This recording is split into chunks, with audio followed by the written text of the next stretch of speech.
ঈদের মাঠে আসার কিছু নিয়ম আছে। আপনার আসার সময় তাকবীর দিতে আসবে, মনে থাকবে তো?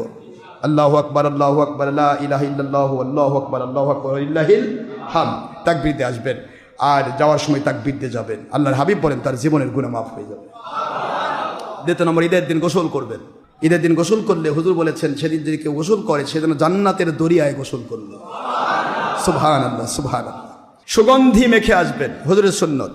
এই ঈদে কিছু খেয়ে, অর্থাৎ 3টি খেজুর, 3টি 5টি 7টি খেজুর বা কোনো মিষ্টি জাতীয় খাবার বা যে খাবারই হোক আপনি খেয়ে আসা, এই জন্য এটাকে ঈদুল ফিতর বলা হয়, নাস্তার ঈদ। ফতুর শব্দ হলো ব্রেকফাস্ট, নাস্তা। আল্লাহ বলেন একটি মাস আমার বান্দারা সকালবেলা কিছু খায়নি রে ফেরেশতা, আজকে দেখো নাস্তা করে ঈদে যাচ্ছে। নাস্তার ঈদ। বাড়িতে কিছু খেয়ে আসবেন, আর ওই ঈদে কোনো কিছু না খেয়ে আসা সুন্নত, এটাতে খেয়ে আসা সুন্নত। কমপক্ষে 3টা খেজুর খাবেন, ঠিক আছে তো বাবা?